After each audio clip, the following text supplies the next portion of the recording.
गीत संहिता प्रथम खंड प्रथम अध्याय। ଯେଉଁ ଜନ ଦୁଷ୍ଟମାନଙ୍କ ମନ୍ତ୍ରଣାରେ ଚାଲେ ନାହିଁ ଅବା ପାପୀମାନଙ୍କ ମାର୍ଗରେ ଠିଆ ହୁଏ ନାହିଁ କି ଅବା ନିନ୍ଦକମାନଙ୍କ ସଭାରେ ବସେ ନାହିଁ, ମାତ୍ର ସଦାପ୍ରଭୁଙ୍କ ବ୍ୟବସ୍ଥାରେ ଯାହାର ଆମୋଦ ଥାଏ ଓ ଯେ ଦିବାରାତ୍ର ତାହାଙ୍କର ବ୍ୟବସ୍ଥା ଧ୍ୟାନ କରେ ସେ ଧନ୍ୟ।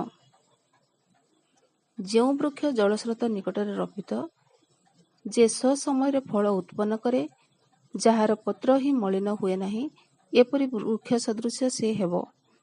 ପୁଣି ସେ ଯାହା କରେ ତାହା ସଫଳ ହେବ। ଦୁଷ୍ଟମାନେ ସେ ପ୍ରକାର ନୁହନ୍ତି, ମାତ୍ର ବାୟୁ ଦ୍ୱାରା ଚାଳିତ ତୃଚ୍ଛତୁଲ୍ୟ ଅଟନ୍ତି। ଏ ହେତୁ ଦୁଷ୍ଟମାନେ ବିଚାର ସ୍ଥାନରେ ଅବା ପାପୀମାନେ ଧାର୍ମିକମାନଙ୍କ ମଣ୍ଡଳୀରେ ଠିଆ ହେବେ ନାହିଁ।